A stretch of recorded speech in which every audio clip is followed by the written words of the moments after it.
everyone, my name is Ashley Kellison and today I will be teaching you how to navigate the QPAS system. The first thing that you're going to need to do is navigate to the organization dashboard. You can do this from your home page. In your home page, you will see a list of your sites, and on the right hand side there will be a list of action buttons. It doesn't matter which action button you select, as long as you select one, and then you will need to click on Organization Dashboard. That will navigate you to a page that looks like this. I do want to mention before we really get started that this tutorial video will not cover any content related questions such as anything in the standards or guidelines. However, if there's ever a time where you do have a question about a criteria or the policies, you can always just scroll down to the bottom of the page and select this link here that reads Ask a Question. That will open up a couple of boxes where you can enter your question. You can also give the question a title name. And then under the specific area, you can set it to the department that it needs to go to. So if it's a question regarding the criteria or the policies, you would need to select the Policies and Procedure department. If this is a question in regards to any of the administrative or technical aspects of QPAS, you can always set the specific area to General.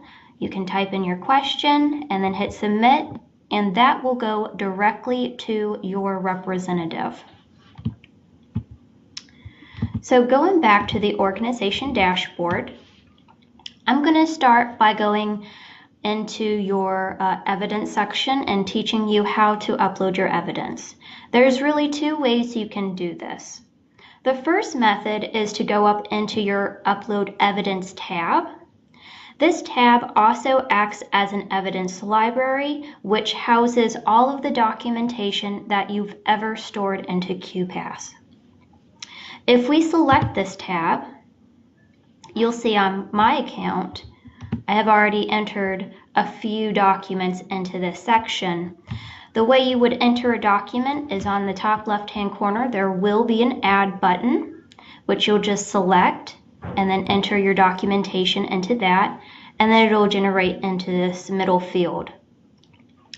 If you do upload your documentation to this section, you will still need to go into your evaluation to link the evidence, which I will show you in just a minute.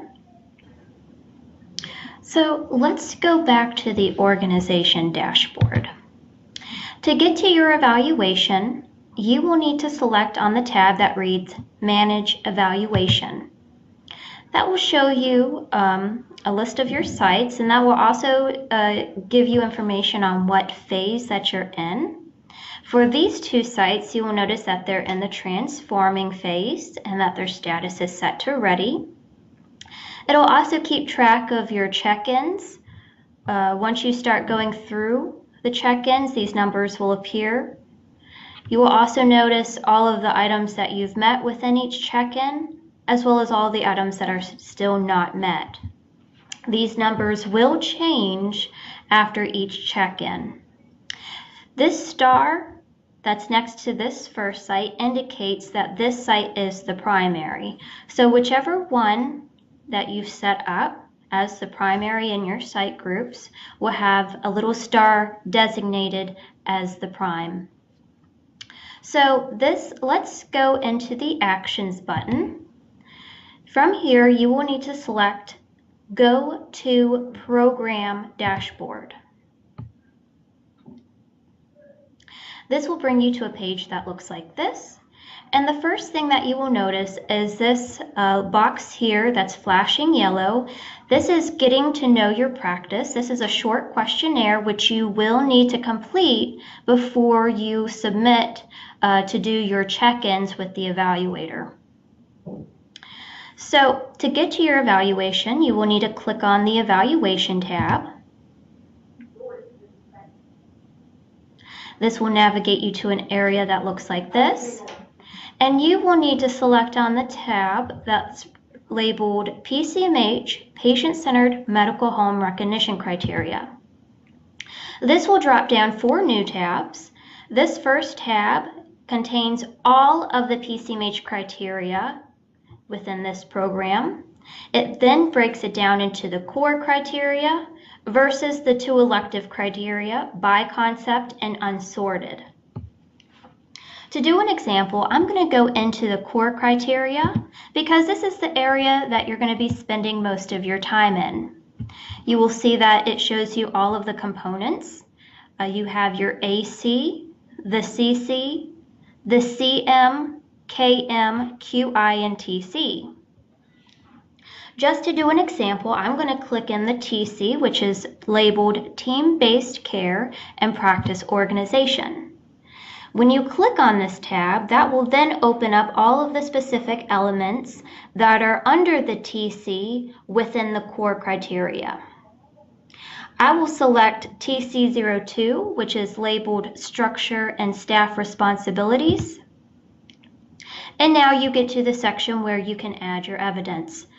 The first one is Staff Roles, Skills, and Responsibilities, and the second part to this criteria is Staff Structure Overview.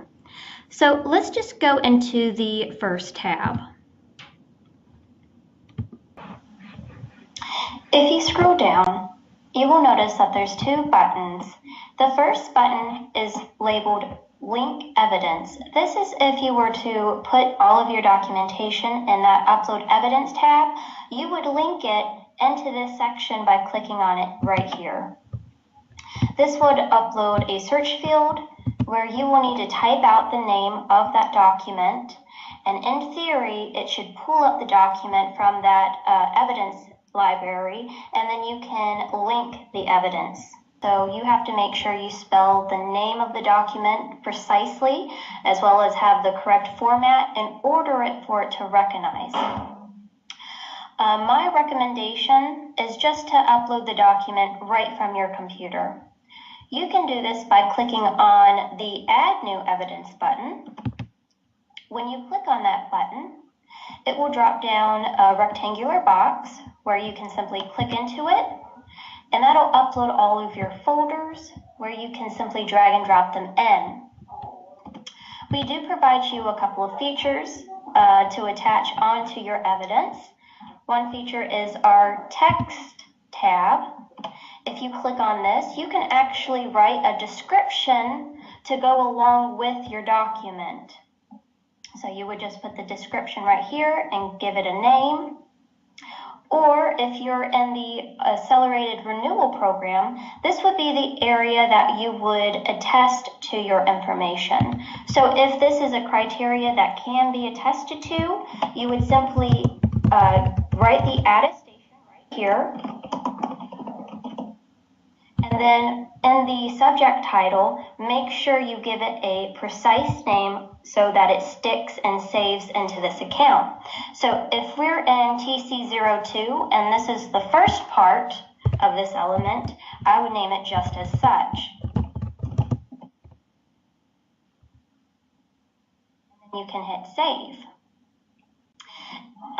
The second feature that we add is our hyperlink feature. This allows you to put in a web address to support your evidence. You put the web address right here, and then again you give it a name and hit save. So let's pretend that you have different evidence. You can add that in our different evidence section by clicking on this button right here. That'll drop down a description of what this entails. So this means that it's unstructured evidence directly to this criteria if you cannot furnish the suggested evidence, or if you feel that you can demonstrate the intent of this criteria in a different way. Again, you have the option to link it from your Upload Evidence tab, or just adding it directly from your computer files. So let's go one step further. Let's pretend that you don't like the idea of adding documents or uploading anything.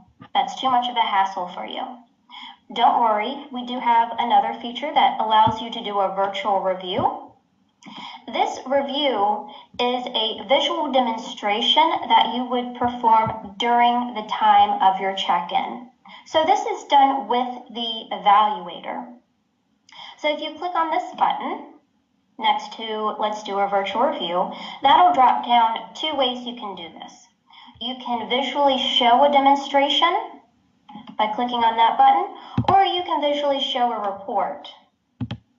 So let's pretend that we're going to show a visual demonstration.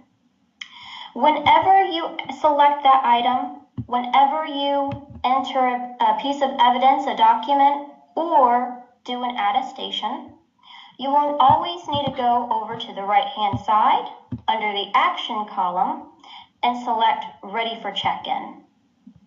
When you do that, this will turn purple, and it'll show you that this was checked in by this person on this date to keep track of your documents.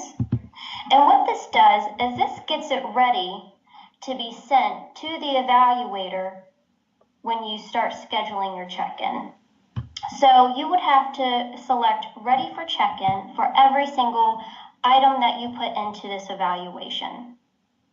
Then once you have all of the items ready for check-in, you would then scroll to the top of the screen, and you would click on this button, Check-in Components for Review. So this is the last thing that you would do. This right here, once you click on this Check-in Components for Review, it's going to submit every item that you stated ready for check-in for. Right here, you'll also notice beneath that there's a little blue box that states that there is currently one component marked as ready for check-in. We have a minimum and maximum requirement for our first check-in. The minimum is 30. So that means you have to first enter or first select 30 items for ready for check-in before you're even allowed to click on Check-in Components for Review. Now you can do more than 30. You have up to 70. So once you hit that 70 mark, our system is going to alert you stating that you've already put in 70 items. You are now eligible to click on Check-in Components for Review. For our second check-in, once you schedule your second check-in, the minimum drops down to 5 items, and the maximum goes up to 80 items. And then lastly, for our third check-in, if you do need the third check-in, the minimum is 1, and then there's no maximum. So whenever you have put in and met, let's say, your 30 components, you would click on Checking for Components for Review, and that'll open up a new window for you. The first thing that'll show you is every single item that you stated ready for check-in for. Once you verify that list, you'll be then taken to a calendar section where you will have to select 3 different times and dates that you are able to hold that first check-in meeting. Another thing about the calendar is it's going to prompt you to schedule 30 days out. So if you were to click on Check-in Components for Review today, which is March 28th, you wouldn't actually be able to schedule that check-in until April 28th. This is so the evaluator has time to prepare notes and give you information during the time of the check-in. Once you select those 3 dates, you can then hit Submit, and that will send all of your information over onto our side. Then an evaluator will look through, and he will select one of the dates that you provided that works best for him. And once he selects that date, you will then be emailed an automated email stating that your evaluator is this person. He has selected this date to have the virtual check-in meeting. And he will also provide you a Skype meeting link within that email so you can join at that time.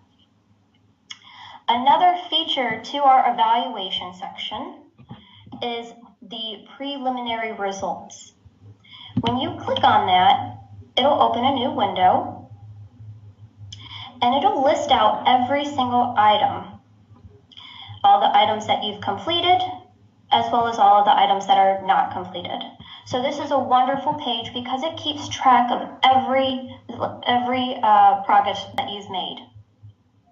So after every check-in, this list will update, so you can expand these tabs out. And again, I expanded the core, so you'll see all of these components under the core. And if you wanted to expand out further, let's do the AC, for instance, that'll then show you every single item under the AC that's in the core that's been done or not done. When they have been met, they will show up as green check marks and they'll read met. So essentially, you can expand every item out and see exactly what you've completed. So from CC, you can see that I've already met the lab imaging test management, which is part of the core, but I still need to do these other 4 items in order for this core section to be completely met. If you needed to collapse these tabs, you would just click on the minus, and that will shrink the page. So I'm going to go back to your organization dashboard. The next section that I want to explain is our transfer credit section. You would just scroll down and hit transfer credits. And this, I'm actually working with eClinicalWorks. So essentially, I would need to reach out to eClinicalWorks and ask for a letter of implementation. This should have been already set up during your enrollment phase, but it can be done at any point in time. So once you receive that letter of implementation, you would add that letter here and submit it for review, and a representative on our end will review the letter and then approve of it if it's the correct version. Once that letter is approved, you will then receive auto credits transmitted into your account, into each site. And these are items that are completely done for you. It's criteria that you do not have to worry about, upload any documentation for. Essentially, it's work off of your plate because it was already done through your vendor. Actually, the third section that I want to go into, back from your organization dashboard, is our Manage People's and Roles section. This section right here will list everyone that has authorization to your account. You will notice a list of contributor roles as well as an organization administrator role. An organization administrator role is a role that allows the individual to do basically everything and anything within this account. They can enroll into programs, they can edit and delete practice information and clinician information, add and delete users, everything. On the other hand, a contributor role only allows the individual to upload documentation, nothing else. They can't even submit for the check-in. If you ever wanted to edit this information, you would click on the Edit tab, and you can select the box next to Organization Administrator, and then you would unselect the box next to Contributor, and you would hit Update. And that will then put that person as an Organization Administrator. If you wanted to limit someone's role, you would just do the opposite. You would select the box next to Contributor, unselect Organization Administrator, and then hit Update. If you wanted to completely remove a person from your account, all you will need to do is click on the Edit button. When it drops down and shows you both roles, you will need to make sure that both boxes next to each role is blank. Then you will hit the Update button, and that will completely remove the user from this account. And that means that they won't have any access to get back into the account. So let's pretend we're adding a completely new person to this account. what you would need to do is hit the Add button. That will drop down a field where you can enter their information, and then you would have to click Add. All that person would need to do is pretend that they're enrolling into QPass. So the moment they enter their email address, it will auto-populate stating that they have a connection with this site. They will just need to select the link that it provides them, and it will prompt them to reset their password, which they'll just enter their password, and it will then automatically put them into this account. When they do come into this account, the system makes them as a contributor. So if you wanted to put that person into a higher role, an organization administrator would have to be the person to do it. They wouldn't be able to change the role themselves. All right, so the last section that I'm going to go into is our Get Help section. And this is located again from the organization dashboard all the way down at the bottom of the page. You will see that this tab holds a whole lot of our resources. It's a really great area in case you ever need help. Down here, you'll see that we have a virtual check-in video. This video is 3 minutes long, and it covers what you're going to expect during your check-in. We also have team checklists and sustaining video, and this is a video whenever you go into the annual reporting phase. This video will be here to help you learn about that program. If all else fails and you don't see anything within this section to help you with any of your questions, again, you can always just scroll down to the end of the page and click on the Ask a Question link. Again, that will upload a box where you can type in your information, enter your question, set it to the specific department that you want it to be going to, and then you would hit Submit. And again, last thing is the general. Whenever it's set to general, that does get automatically sent to your representative, who will then be able to reach back out to you to further assist with any of the issues that you have.